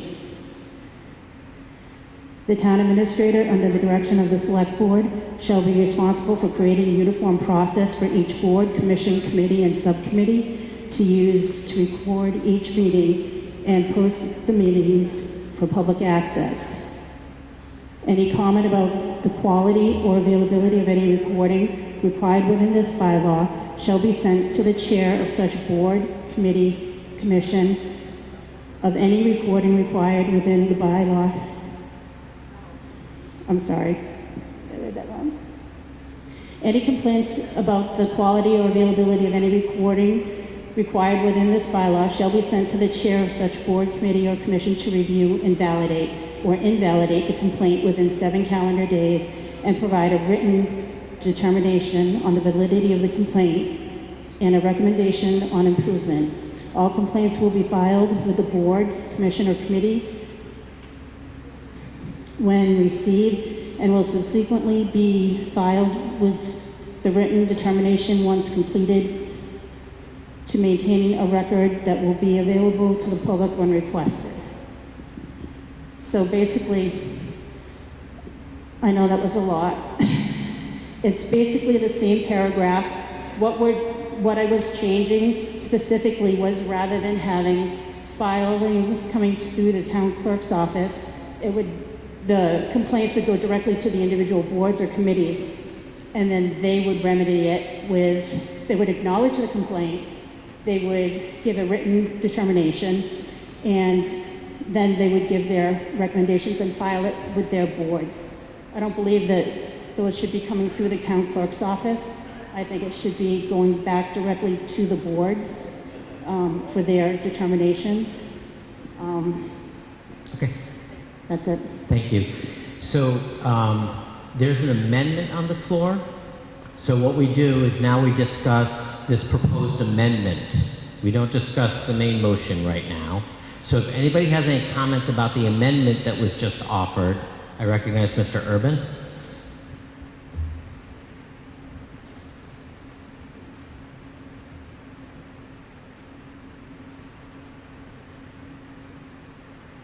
Thank you, moderator. The reason when I drafted this, I chose the town clerk, was to have kind of a third-party view in someone, so that somebody's not being asked to self-govern a complaint against themselves. So the town clerk would have the option to ask the Board of Assessors to make a comment on a complaint about the selectmen or any other elected board. And that's the only duty. It's just filing paperwork, asking them to take care of it, and then the rest of it's based.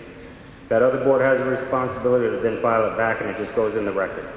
It's not to have the town clerk take on a judgment or make any action like that. But I didn't feel like it was a good idea to set up a complaint goes to a board that doesn't necessarily have to file anything of any honest nature in responding to it if they don't want to, is what I'm saying.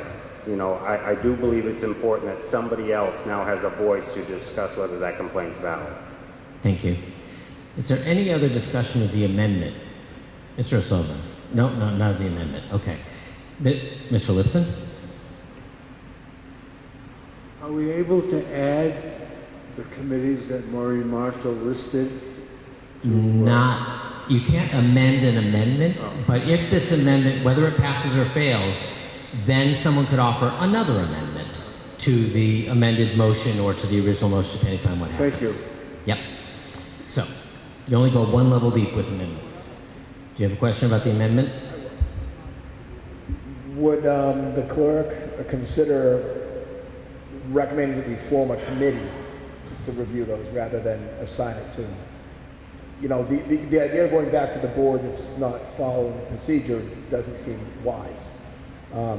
We could say we'll establish a committee of 3 or 5 residents that would oversee and receive these complaints. Matt Urban would have a complaint to that. That might be a compromise, and I'd modify the board, the motion. So the suggestion was that instead of referring it back to the board, that you ask the select board to establish an ad hoc committee to deal with these things.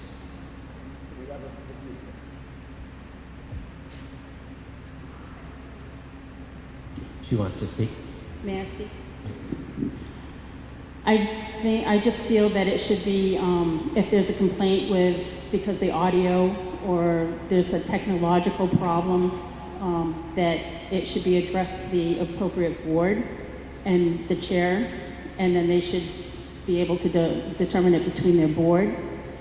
There would be a written complaint on file, and that's why I changed it to be a written complaint. A written response to the complaint, so that there is like a paper trail. I just think that to have a bylaw that's going to require another committee or another, I think that a lot of that just falls by the wayside. I can tell you right now, we already have certain things on in our town code, this bylaw in particular, the first part of it, that a lot of boards and committees don't comply with right now. So to have us just chasing these boards and committees down constantly, I think is a lot of extra time. Whereas I think it would be best suited if somebody has a complaint about a board or committee, they should first off go to the board or committee. And obviously if they're not getting anywhere with that board or committee, the next step would be to take it to the board of selectmen or to address the issues. Or if it's technological, I was really hoping that we would table this article because I think it's a good article. I'm all for the transparency. I'm all for having that mechanism in place for people to be able to file a complaint. That's, I think, very important. I think it's also equally important that not just for them to be able to file the complaint, but to have a written response and have their complaint acknowledged, and to have that board or committee offer a solution, which this clearly states what would happen. But I just think that we needed a little more time to dissect it, that's all. Thank you. Did you have a follow-up question? No. So is there any other discussion of this amendment? Okay, so we're going to have a vote on the amendment. What you're deciding is whether you think this makes this a better main motion. If you think it makes a better main motion, you vote yes on the amendment. If you think that the main motion is better as it was, you vote no on the amendment. Does everyone understand? All those in favor of the town clerk's amendment, please say aye. All those opposed say no. No. The ayes have it. So the main motion has been amended. Is there any discussion of the new amended main motion? Ms. Marshall.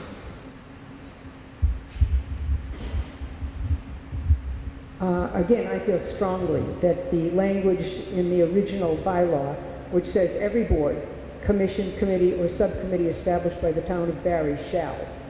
Either we all do it and we're all transparent, rather than just some of us do it. And I believe that the language would be easily amended to just indicate every board, commission, committee, or subcommittee established within the town of Barre shall. And that would cover the waterfront and ensure transparency. I agree with the individual who talked about our lack of appropriate audio-visual, digital, infrastructure to do this properly, and that responsibility would lie with this board to fix. So I would recommend or make the motion to amend the current amended article to read every board, commission, committee, or subcommittee established in the town of Barre shall.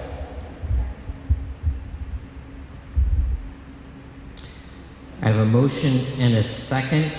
I think we all understand what the intent of this amendment is. I think the language is a little fuzzy. And before we get out of here, I think that we need that language to be very clear. So if you'll indulge me doing this in real time, can I restate your amendment in a way? So it would be the second, actually, do you have yours? I have the amended second paragraph in front of me. So instead of the following boards, commissions, and committees,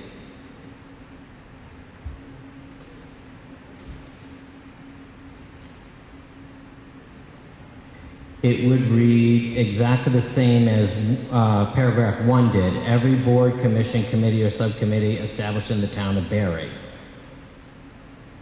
Right? So we're just taking that.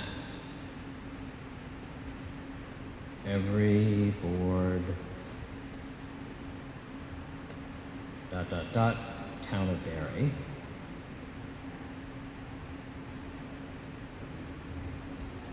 Shall record every meeting, with the exception of the executive session agenda items, make said recording available to the public within 1 week of the meeting date. We will delete the colon. We will delete the list of boards.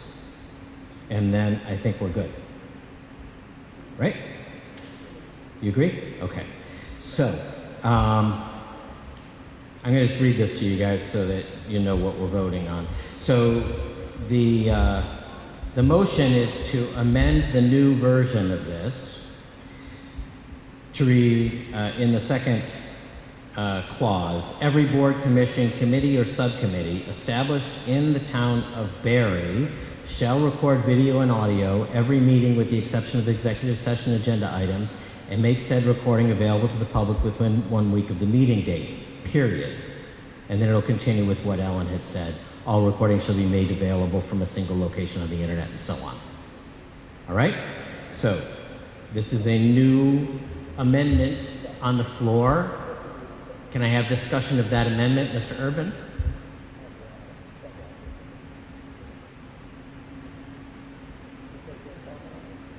After him. Thank you, moderator. I initially just chose the 6 boards that I thought had greatest impact in bylaw development, other major decisions for the town, understanding that there is a major logistics hurdle that needs to be addressed. I felt it was important for us to start the process, include these 6 boards, and figure out how it's going to work before we threw 30-plus boards at all of the Board of Selectmen, Town Administrator, and all the other people that are going to have to get involved to figure out how to get all of them to do it. We have many boards that do not have very significant administrative assistance from the actual town hall either. They're not going to be as easily incorporated. I believe the first 6 boards is the right first step. And once you figure out a process that works for them, it'll be easier to apply to other boards and commissions. So I think to say all boards at this point is ultimately intending to kill this bylaw. Thank you. Mr. O'Sullivan, did you have a comment? Yes, the select board certainly does not want to kill the bylaw. I understand Matt Urban's point as he wrote it, and I liked it. What I think is important tonight is everyone seems to acknowledge we want to have access to these meetings, and we have to have a starting point. So whatever we do pass tonight, I hope we pass some of this in some fashion. And I would hope that by special town meeting, we will all have a chance to make modifications to this article and work with this base structure. And also come up with a funding method to make sure that we can properly fund this, maybe through PEG access, and figure out how many recording places we need, what different rooms and things like that. So I might propose one more modification to this, that we put a start date of maybe January 1st of 2022. That would give us time to address these issues and get ready.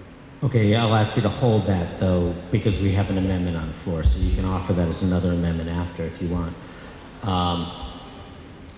All right, any other discussion of this proposed amendment to the new amended motion? All right, so a vote yes indicates that you think it's better that we just pull in all the boards, and a vote no means you like the way that Matt wrote it, where it's just the 6 boards. Everyone understand? So, all in favor of this amendment, please say aye. All opposed, please say nay. Yeah, I can't tell. We're going to go to show of hands. We don't have to go to counting just yet. So all those in favor of this amendment, please raise your hands. Just one hand. And give me a minute.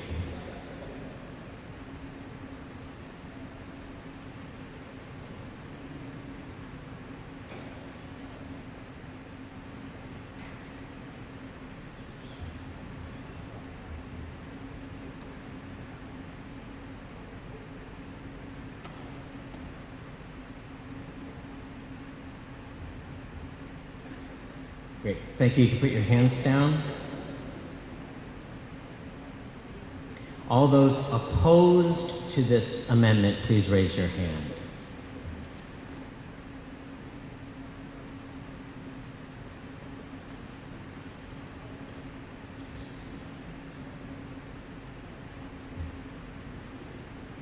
The motion carries. You can lower your hands. The motion carries with a majority. So we now have a new amended motion on the floor. It's Matt's original motion, replacing the second paragraph with Ellen's amendment, but changing the very beginning so that it includes all the boards. Is there any further discussion of this new amended main motion? Mr. O'Sullivan. Thank you, Mr. Moderator. I would actually like to make a motion that we modify this by adding a start date of, we'll say, April 1st, 2022. That will allow us time to have a special town meeting and gain funds, split it out, and then establish these things. It's unrealistic to say we're just going to start this next week, or even if we say, okay, we have the funds, it's unrealistic to just say it's ready. It's going to take some time to decide on what we're going to do, where we're going to set it up, and actually purchase things and set it up and fund it. So I propose April 1st for a start time in 2022. There's a motion. Can I hear a second? I have a motion and a second. Give me just one moment. I need to consult with town council.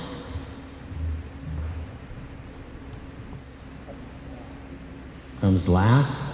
Yes. Whichever comes last. So I will modify my motion to say whether April 1st or when approved by the Attorney General, whichever comes last. Last, right. All right. I think Ellen's going to want you to sign that motion.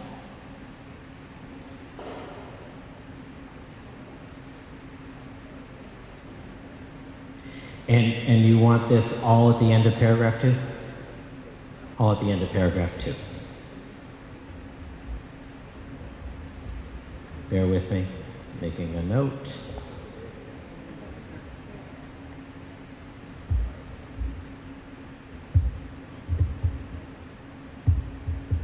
Okay.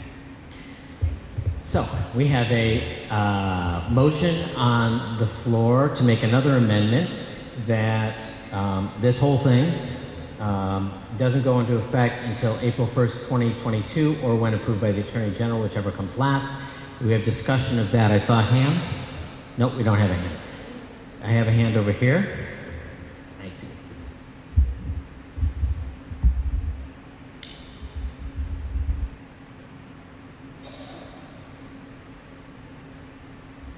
Johanna Swain, Jackson Lane. Please get close to the mic. Johanna Swain, Jackson Lane. I just want to point out that there are people that don't have access to the internet. So I know that you're planning on posting it on the internet, and I think that's great, like to read things and see things.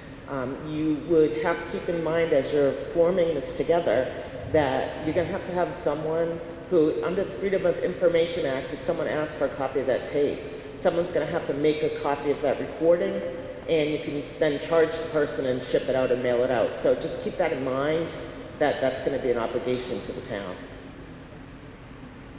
Thank you. Ms. Marshall? Just because this looks as if the select board and the town clerk and so forth are sort of running around trying to figure out what we're supposed to do. Please understand that this citizen's petition came to the board after the warrant was closed. The board voted to open the warrant for the sole purpose of adding this to this town meeting. And that addition was about two weeks ago. and thus the board has not really had an opportunity to meet and discuss this. So this is our first attempt to sort of work through this article. And I appreciate the citizens petition and certainly applaud the 2 board members who voted. I wasn't in attendance at that meeting, to open the warrant to place this particular article before the town meeting assembly. And I think the amendments, while tedious, had made it a good start, and I applaud the citizens who initiated this petition, and thank you for your interest in making obviously our work more transparent to the community.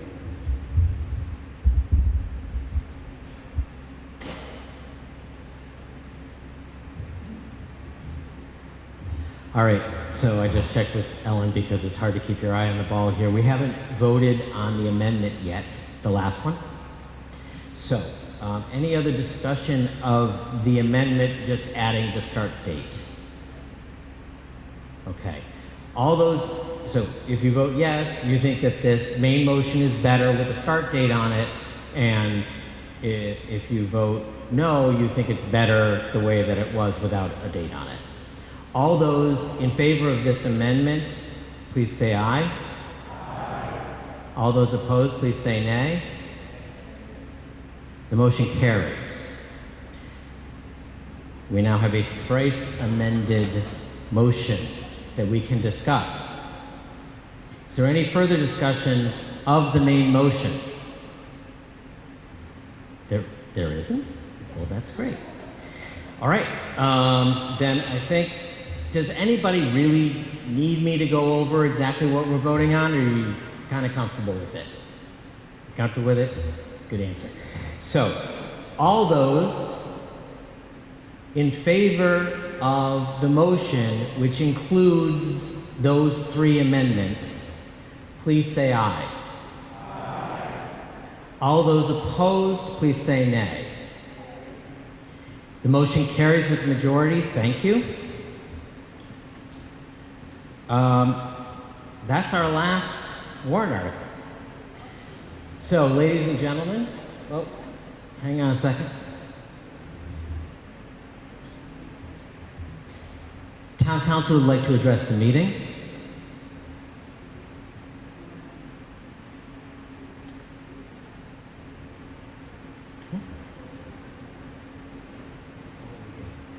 As was announced before the meeting started, I was originally appointed town council for the town of Barre back in 1972.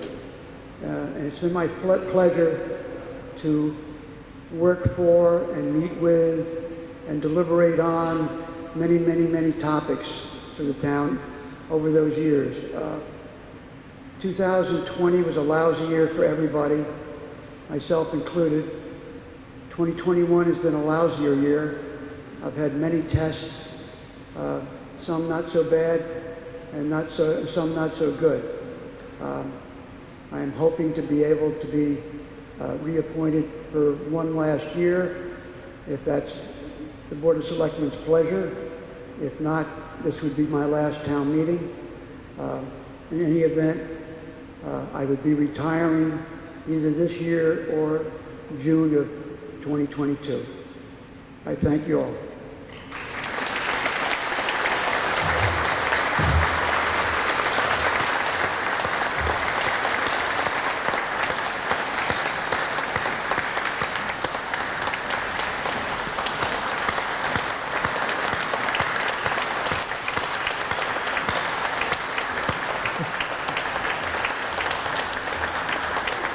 Thank you. I was reminded that we're not quite done. We passed over Article 3 at the very beginning of the meeting because it's free cash, and if things change and things don't get voted the way they expect, that may need to get adjusted. Mr. O'Sullivan, you want to make a motion regarding Article 3? I would like to make a motion to take no action on Article 3. We have a motion to take no action on Article 3. Do I have a second? I have a motion and a second. Is there any discussion? All those in favor of taking no action on Article 3, please say aye. Aye. All those opposed? The motion carries unanimously. I hereby dissolve the annual town meeting of the town of Barre for fiscal year 2022.